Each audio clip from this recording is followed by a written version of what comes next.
Welcome. The interview that you were about to see is one that I did for Adored. Adored is my online group program for women where I help you to better understand your men and to know what you can do differently to bring out the best in your man and have the relationship that you're longing for. When you join Adored, you get access to the collection of interviews that I've done with all kinds of men, where you get to hear their intimate experience of their relationship and their inner experience with their woman. There's so much that you can learn from these interviews. A lot of these men wanted to remain anonymous, but Steffo was willing for me to share it with all of you so that you can get some insight on the kinds of things that are being discussed. Now, keep in mind that every interview is unique. And so this is just one taste of the kind of wisdom that you can get. I know you're going to love this and get a lot out of it. Steffo had tons of wisdom and gold to share with all of us. My name is Steffo Shambo, and I run an online mentorship program for men called the Tantric Man Experience. So I'm working with men from all around the world, all continents, all cultures, all religions. I've seen it all, and you start to kind of gathering different kind of data and see like, it doesn't matter where you're from, we all struggle with the same kind of things. So that's what I'm doing over at my Tantric Academy. I've done it for 4 years now, and it's just growing and growing each year. And it's really, really beautiful to be able to help other men and pass it on from my own experience. I've been to a few committed, dedicated relationship for a few years each. And right now I'm not, and I'm looking for my next relationship. Thank you for that little introduction. I would love to hear from you. What does your partner do that motivates you? What I'm looking for in a woman, and I see my guys as well, and that is for the woman to be on my team of who I want to become, not on their version of myself.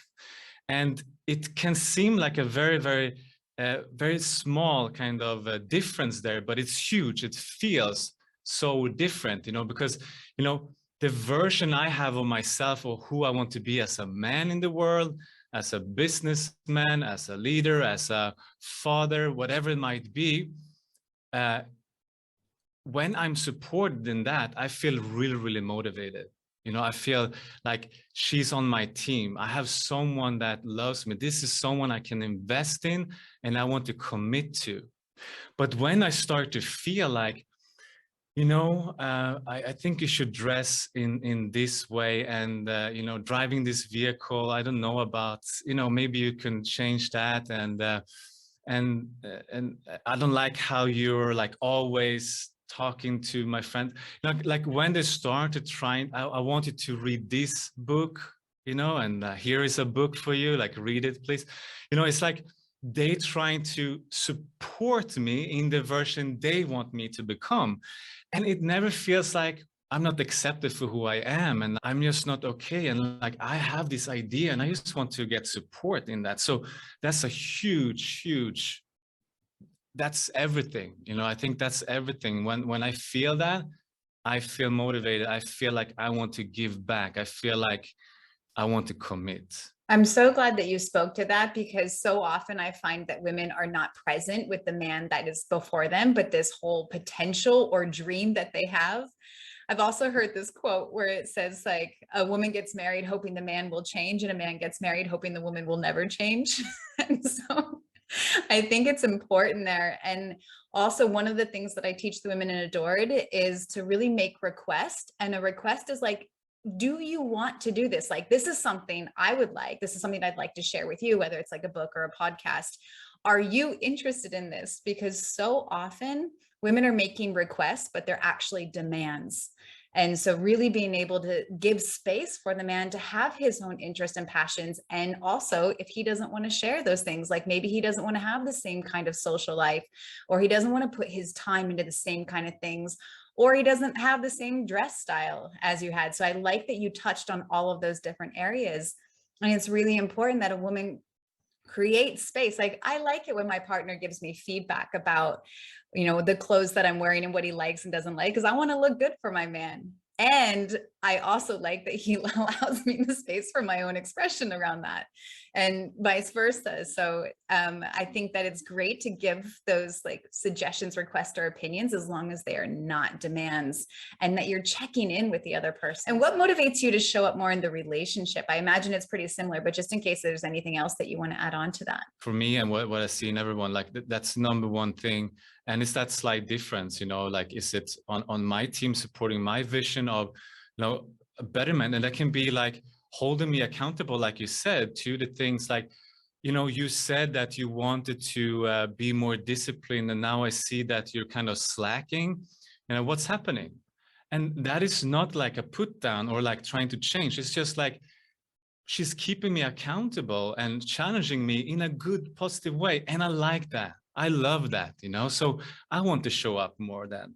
But it's, you can feel it when it's come from a place of, oh, I want you to change for me, then I support you. Like you feel that, even it's like a slight just a feeling of like closing down or opening. Yeah, like she sees your potential and she's inviting you and calling you forth towards your potential, and verse like, this is what I want you to be. And so I'm telling you this for my own self-invested interest. Yeah, I think it's a good way of saying it. It's like calling me forward instead of calling me out. Like that's the kind of difference I feel.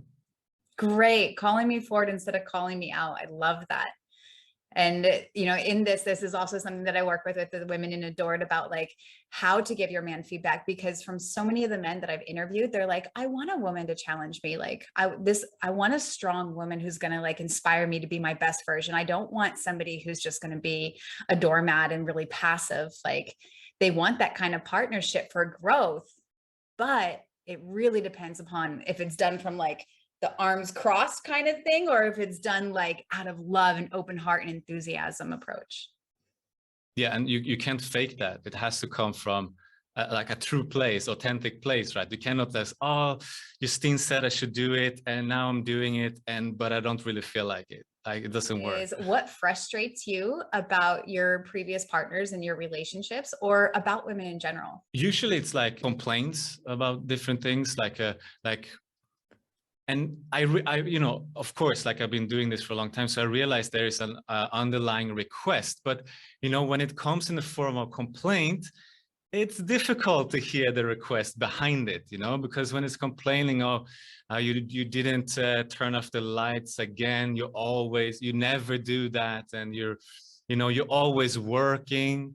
You know, I get that a lot, you know, and you never have time to socialize, and, you know, these things. And it's like, these complaints, it's like, I understand that maybe there's a request behind there, but what happens to me is that, you know, I close down and I put my defenses up, and then it's even harder for me to kind of hear the request underneath there. Well said, well stated. That they have a whole video on complaining, and then we have another like big part around making request. And behind every complaint, there's always a request. And so often women and people, this isn't just women, will say what they don't want instead of saying what they want. And it's just a mind frame like, don't forget to pick up the laundry instead of please remember to pick up the laundry. Or it's like what you didn't do, instead of just noticing what you didn't do and then turning that into a request of like, hey, next time, can you do this? And having it just be that simple.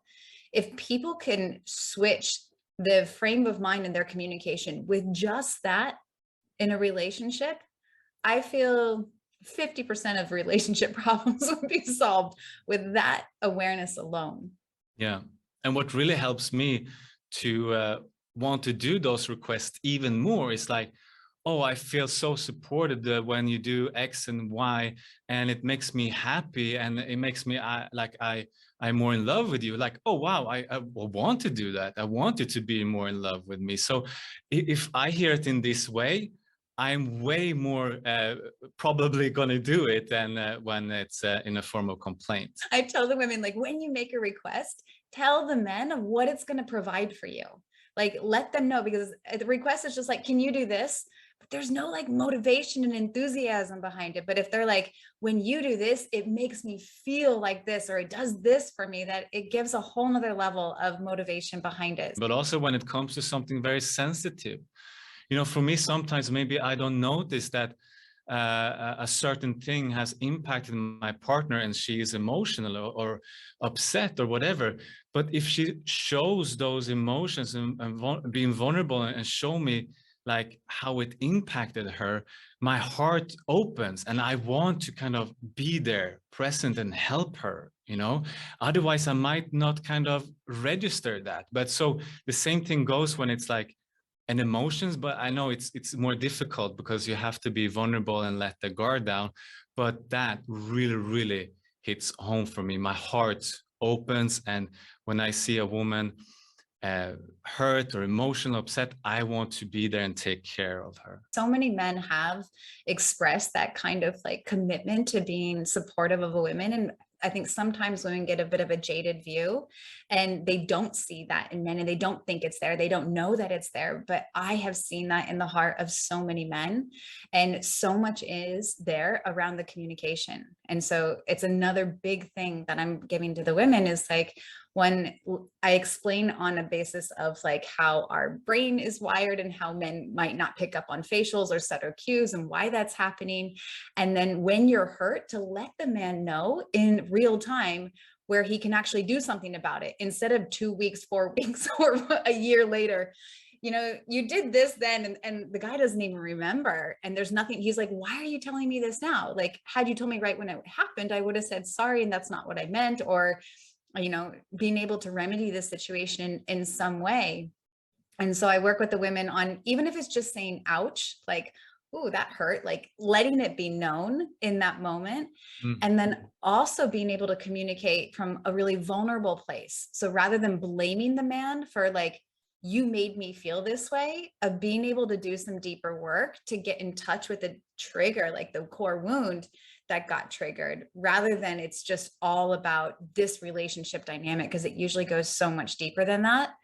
And so there is a way where women can express themselves so that it really brings you in to be able to support her rather than having to defend yourself because of what she has said. For me, the key is just showing emotions. It doesn't have to be pretty, just like show them. And, you know, there's times with my partner where like he sees that I'm upset and I haven't done my internal process yet.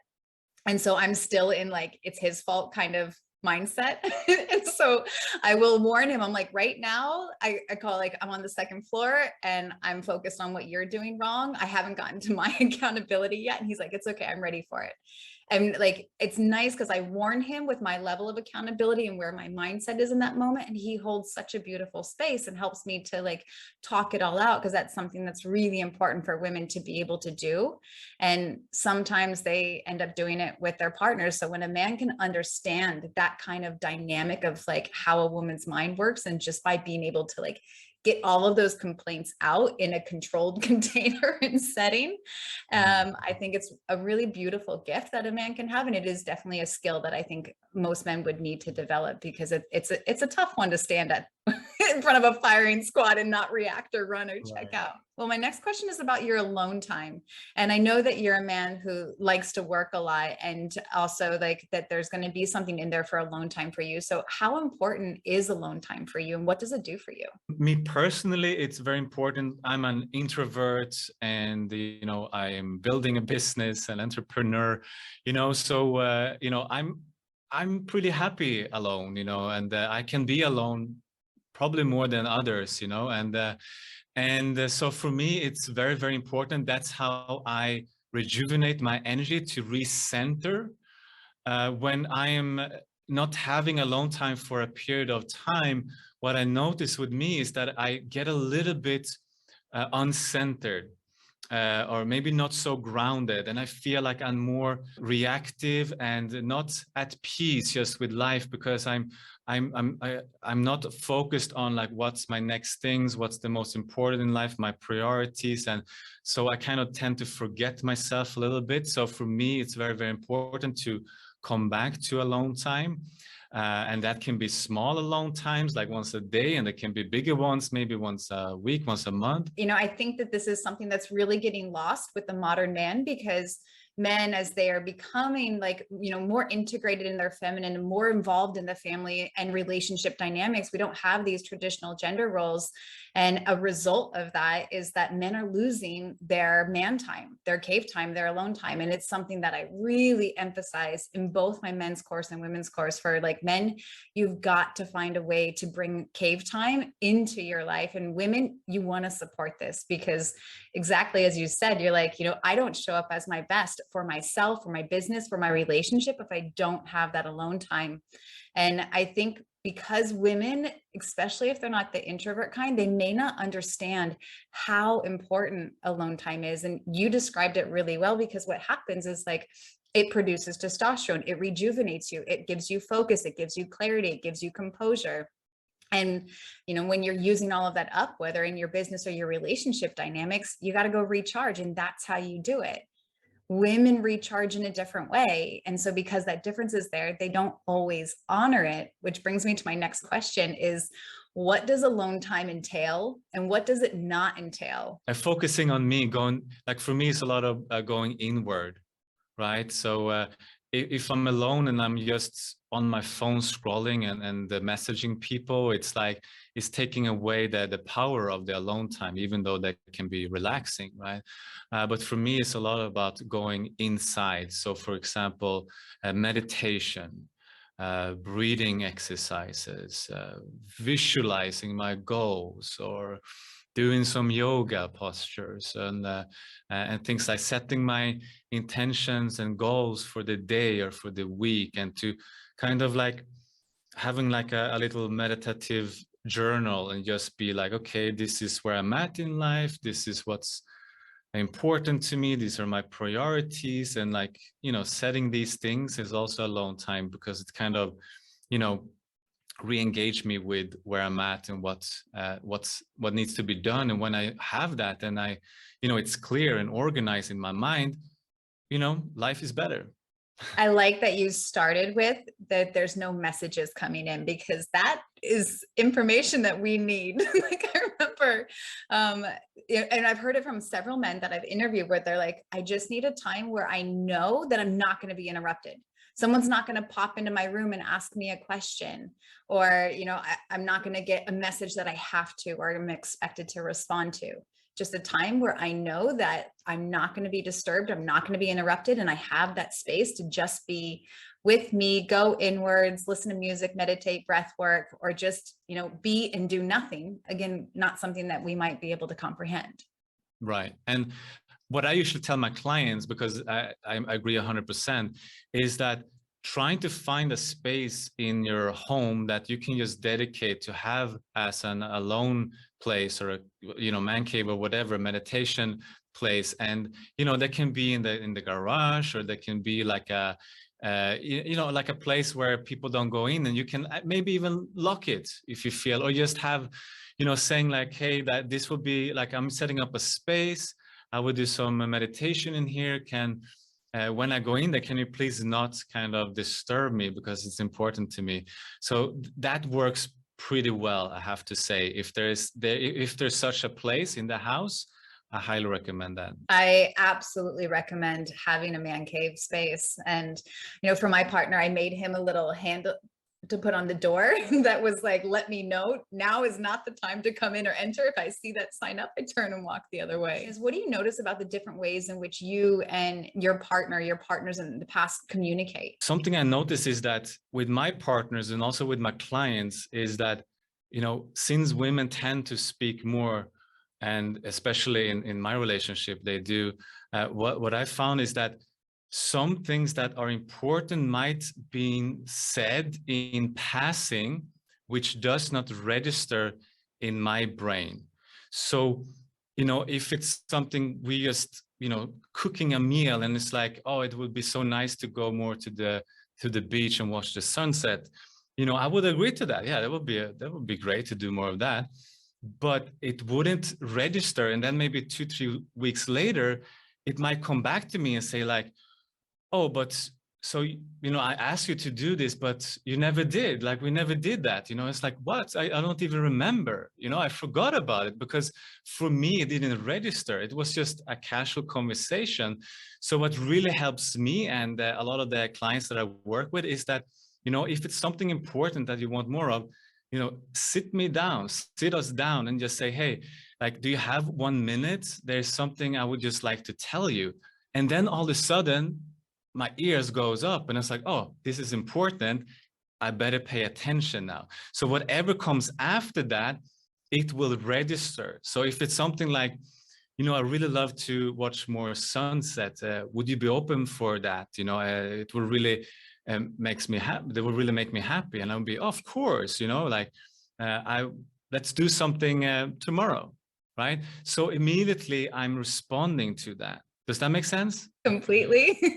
And it is something that the women get like step-by-step instructions to do with the men. I have a whole lecture called Estrogen Talks to Testosterone, and another one, Testosterone Talks to Estrogen, because women so often want to get the man to be able to talk more, communicate. And so I help them to understand some differences here.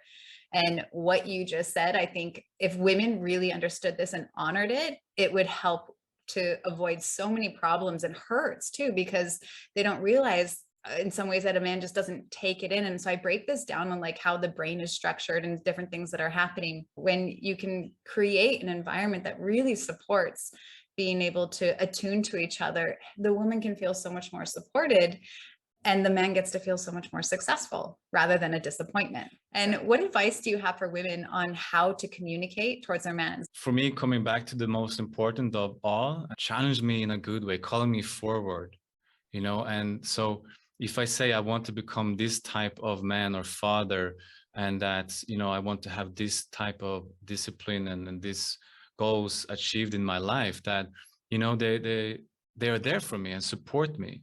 When women do that, I feel loved more than anything. I feel like that's exactly why I want to be in a relationship, to have that, feminine support, nourishment, and,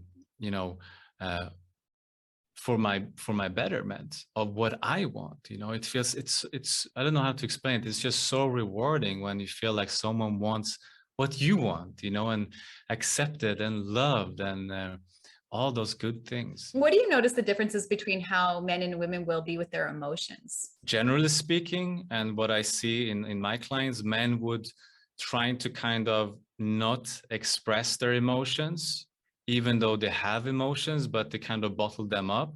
And even if this coming up, it's like they don't express them as much as women. Women are easier and faster to express them, even if it's in a healthy or unhealthy way.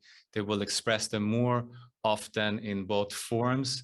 Men tend to do less of both of them, and especially the healthy way, even though it might not be always there might be a reaction or a trigger, they still will express their emotions more. And there's a lot behind that, and something that I went really deep into in my men's course in particular, because I find that right now modern society is very feminine based and based on feminine values. So there's a big push on the emotions, and men are being told on how to be with their emotions from their partners who are women.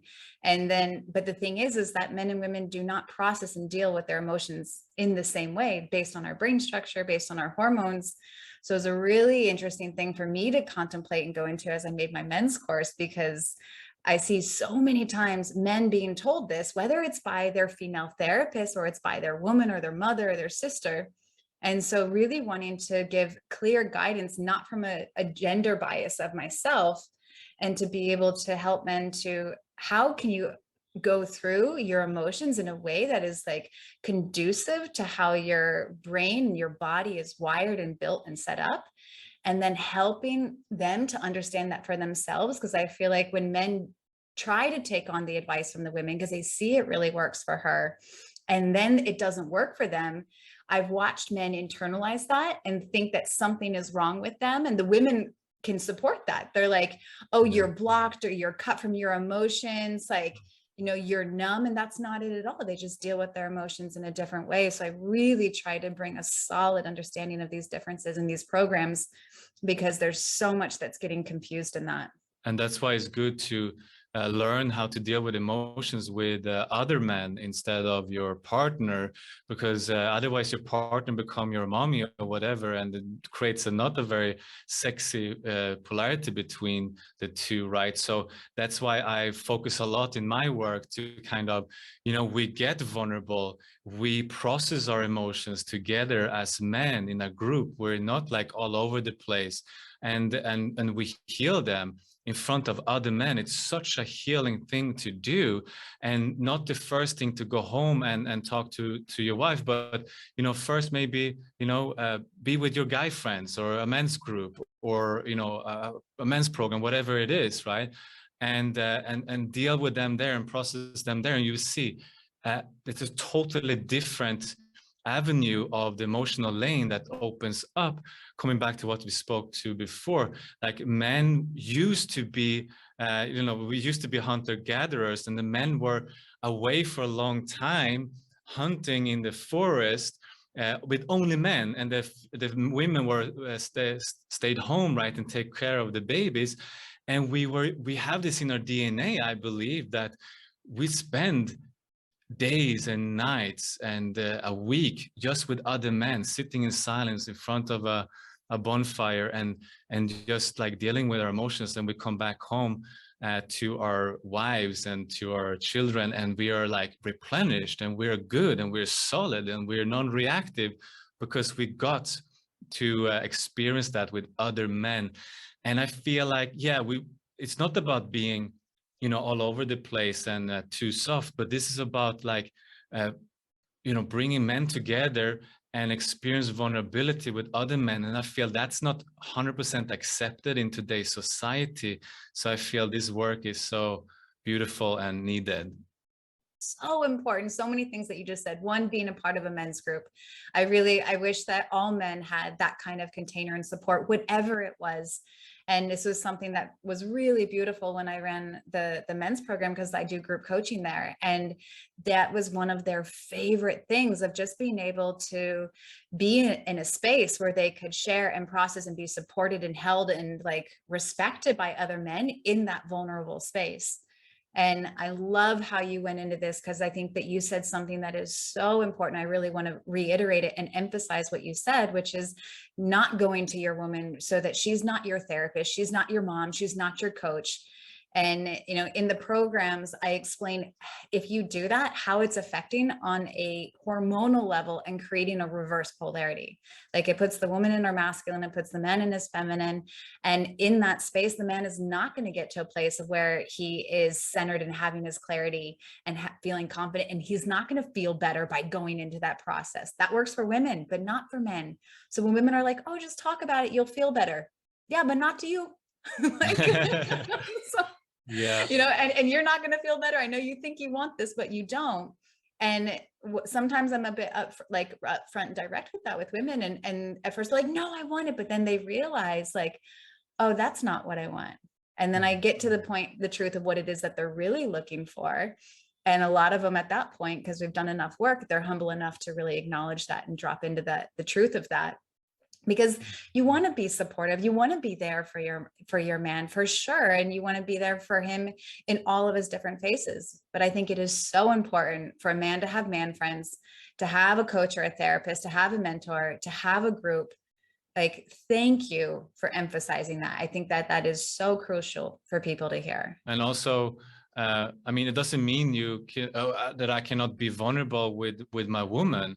It's just mean that I don't have to, with my first reactions and all the things that are coming up that I want to process, don't have to process everything together, because it's kind of like tears on the sexiness, right? So better to just go with those first complaints and upsets with your guy friend, and then come back. And sure, it's nice to share deep, vulnerable and intimacy with your partner, but that's not it. Like the superficial, just emotional roller coasters, deal with that with your guy friends. You get better advice from guys. The women would tell you what they want from you. When a woman is upset with you, when your partner is upset with you, or when a partner is upset with her man, what is your advice or your request for how you would like for her to express her frustrations? make a request instead of trying to complain. So soften their complaint and see if they, you know, can just like take a few breaths first and see like what's behind this upset. What is it that I really want? What is it that I need from this situation? And maybe like calm down, maybe that first instinctual reaction that you want to do, and just see like, okay, but I love this person. Love is more important than this argument right now. Soften the situation and see like, how can I ask this? So now I understand how men operates. How can I ask this in a way that actually will be received by the male brain, by my partner, right? And then I can also get what I want. So for me, it's all about that softness. If I feel that, if I feel her and I understand how that will impact her, it registers in my brain and I want to do it. So that's the two big things. Does it register in my brain? And do I understand why she wants it? What emotions will that provoke? And these are like hooks, you know, like I really want to do it then, instead of the defenses up. And when you're upset, like whether you're upset with your partner or you're just in a mood, you're frustrated with the day or whatever, how would you like your woman to support you when you're in that kind of space? What do you want her to do and not do? We are creatures of polarity and balance, and we both have masculine and feminine energy in both of us. It doesn't mean that the man should be 100% masculine all the time and the woman 100% feminine all the time, because I think that's unhealthy and imbalance, right? So what I think that, you know, in relationship, things are fluctuating. Sometimes someone has a really difficult, hard time, and sometimes it's the other partner that have the difficult, hard time. So we have to be able to kind of reverse polarity throughout the day, throughout the week, whatever is going on. So if I am in a slump, I would love for her to kind of just hold space for me, because I feel like my inner child, my inner boy also needs to be held sometimes and be supported by the woman and the nourishment that is there, and that she can just for that moment or that day or that hour just leave aside her criticism and complaint and just be there for my hurt part, you know. And then, you know, maybe next week we switch, and then it's my turn to take care of her hurt part, you know. So I really believe that a relationship must be able to switch between these two. If it's always the man taking care of the woman's hurt, it doesn't work. I have previous relationship where they broke because of this, and it just doesn't work. There needs to be able to have, or inner children needs to have a place in the relationship. Something that I call attention to the women, which, you know, thankfully my boyfriend brought this to my attention because I was shamefully doing it, where he would be in a mood and then I would get irritated that he's in a mood. And he's like, you know, hun, sometimes you're in a mood and I'm there for you. And I'd like for there to be space for me to be in a mood. And like, oh, that was a, you know, that was a hard truth to be reckoning with, but I totally saw it. And he reflected it to me in such a beautiful way. And I have since brought this to so many women's attention, and they're like, oh my God, you're right. Like, you know, when he is grumpy or he's had a bad day, it's like we have a 2-minute tolerance for it. And then we're irritated that he's irritated. So what you said is really something that I work on, of just helping women to like give some space. And I like the clear instruction that you gave of like, just hold back your complaints and criticisms for the day, you know, like no more home improvement committee coming in or like what you didn't do, just be really loving and supportive. So I always take my partner a coconut or chocolate because those are like his favorite things. I'm just like, I'm here, maybe a massage, not talking, because that's his preferred mode. So like it's important, I think, that couples have this kind of conversation around what do you want and what do you not want, what's helpful. And having that conversation before things happening. So maybe we agree, you know, like we sit down and both are in a really good state and we're happy. And we say like, you know, when these things arises, what's our plan? How can we have the best possible relationship by supporting each other and knowing that we all have ups and downs and they're always going to be there. So how can we make the best out of that and both feel supported in this, right? So I feel to have that conversation, and like you said, you set certain agreements that, you know, that this is how I would like to be supported when I'm in a slump, and vice versa. Really good conversation to have from a neutral space. Because I feel so often couples will try to have that from an already triggered place, like it didn't go well. So then they're trying to process it not going well. And I think if you have a repeated pattern that's showing up, to not address it as a recovery from that problem, but from a neutral place of like, hey, I noticed we have this going on. This is where I think couples coaching can be really powerful, and not just to do damage control and put out fires, but to like be able to identify things before they happen and set up a game plan of like what works, what doesn't work, and what would work better. And just being able to like really have that kind of format for the conversation to move forward. Need to have a love roadmap, you know, otherwise we fumble in the dark and we think a great relationship will fall out of the sky. About like, what's it like for you when you give your partner a compliment and she doesn't receive it?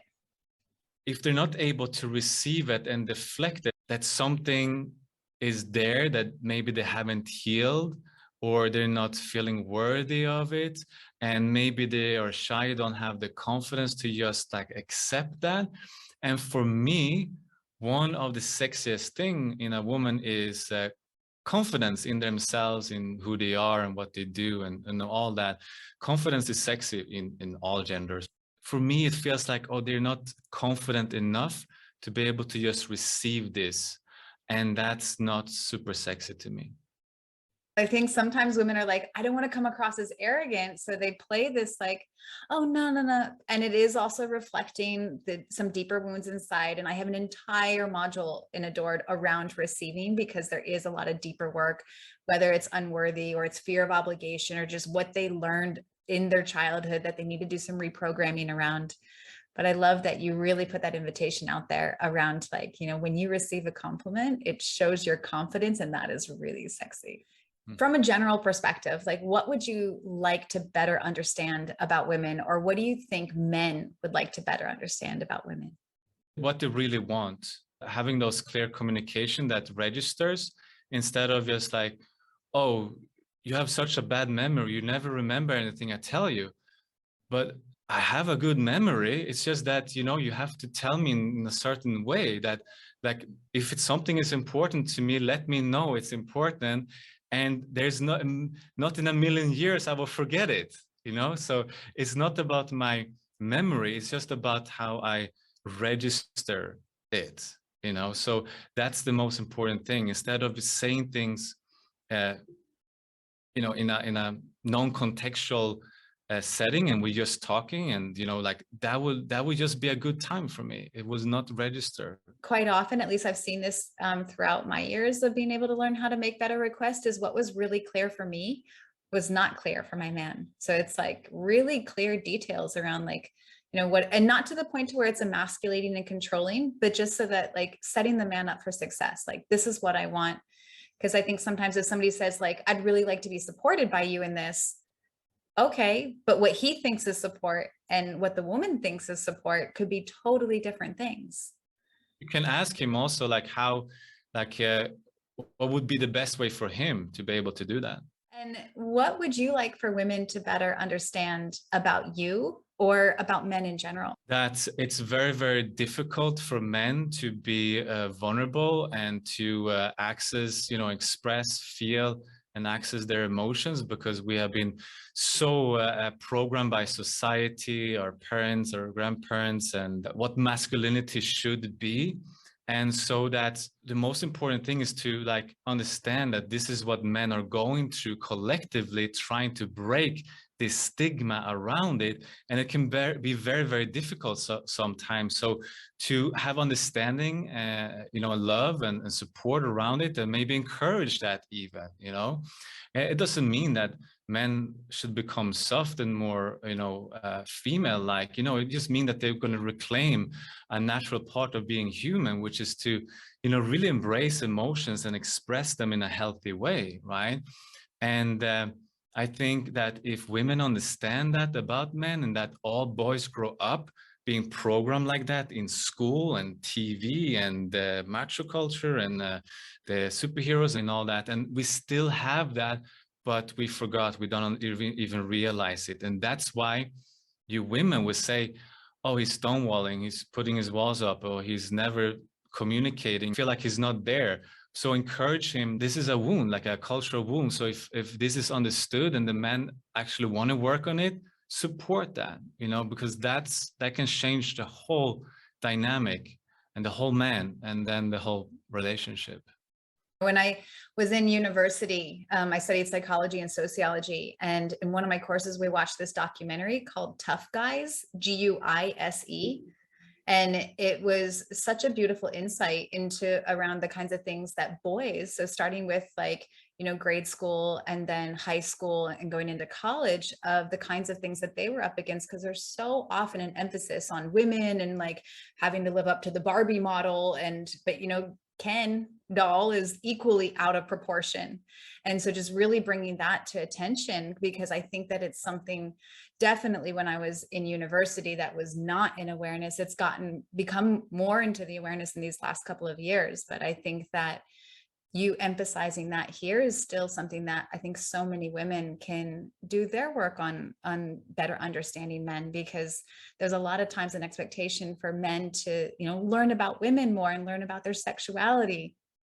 And I think it's also really important. This is why I have so much respect for the women who sign up for Adored, is like, a lot of them are coming because they want to better understand their men. They want to know how to support him to be in his best potential. And they realize like, oh, you know, I am controlling, I'm shutting him down, I'm pushing him away, and I don't know how to do it differently.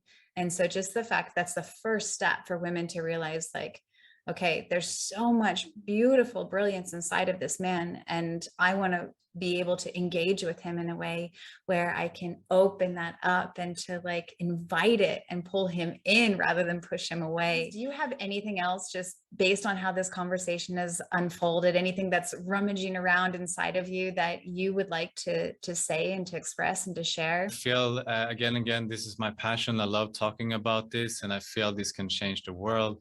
One man, one woman at a time, one relationship at a time, and we all have these skills and tool sets. These things should be, I think, in school, taught in school. They're not.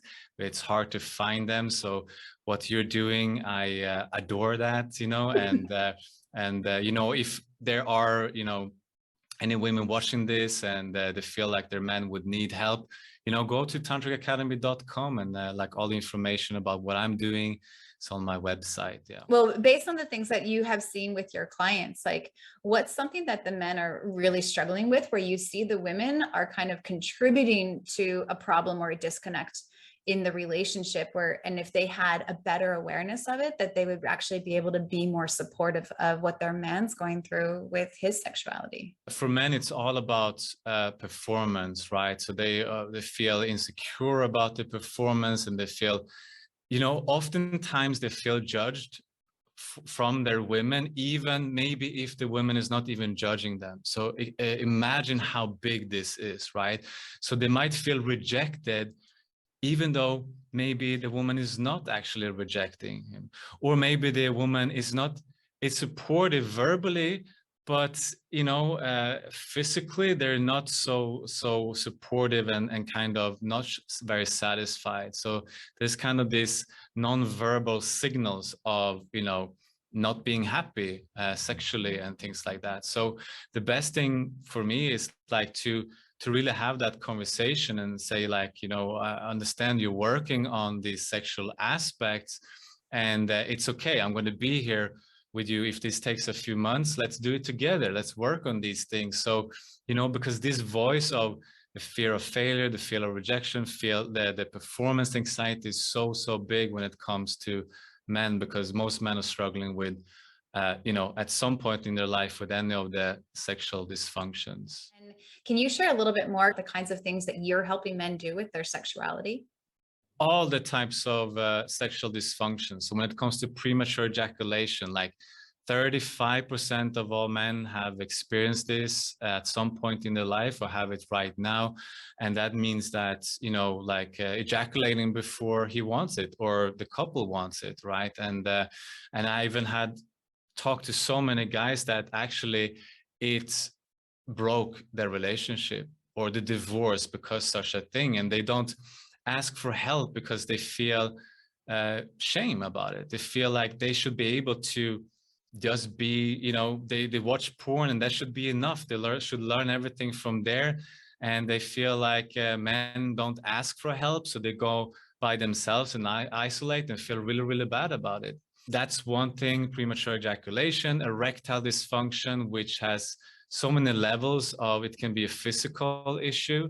It can be often a mental issue, you know, or it can be hormonal. So there are many different things that affects also the erection, also the state of, you know, if there's 1,000 complaints, actually that will cause a weak erection, you know, but if it's a lot of love, creates a strong erection. So also what's going on inside the relationship affects that. And, you know, energy, sexual polarity as well, of like really strengthening your masculine sexual essence, so you are able to hold more space and take the lead, not control and be in this like red pill macho culture, but lead in a healthy way that leads to, you know, a more refined spiritual place. I think like if couples, both individually and together, can work on their sexuality and their communication, that those are the two of the most important things to be able to have a really solid relationship. And they are things that I go into in these programs, but for them to be able to have like a really solid container that is fully focused on sexuality, if that is a point of conflict in the relationship, it's so important to be able to have those kind of resources and mentors and community to be able to go through that, because as you shared, like there can be a lot of shame around that. And I think I know from having taught about sexuality for many years, when men did get to be able to be in the presence of other men that said, I'm struggling with this too, it was so supportive and empowering, and also giving hope, like, okay, so we can get through this, rather than trying to hide it as like a little secret and then not being able to have motivation or the confidence to do something about it. So I think that what you're doing is so important, because men in a really empowered sexual place are going to show up in a more confident, loving, compassionate way. And they're going to make love to the women nicely, and they're going to have nice orgasms, and they're going to be happy. So it's just making the world a better place, as you said. Yeah. And I don't think it's only about sex either. You know, it's the foundation of life. It's the, you know, the birthplace of where we all come from. It's like the life force energy, right? So we're not only talking about having a great sex life, because most of the guys that I work with, they're, you know, successful men. They have their life in order in all different areas. They're a great father, great husband, a great, you know, coach or a colleague or whatever.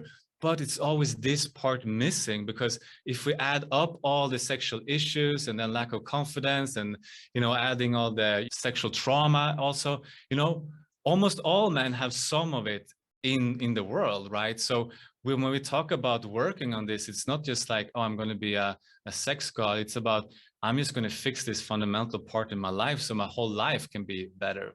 Such a fundamental part to work. I used to run this retreat, the ITI. It's really focused on the personal development. I've contemplated a couple of times of leaving the sexual component in there or taking it out, because it does, you know, it takes a certain kind of person who wants to come into a group intimate space to work on their sexuality.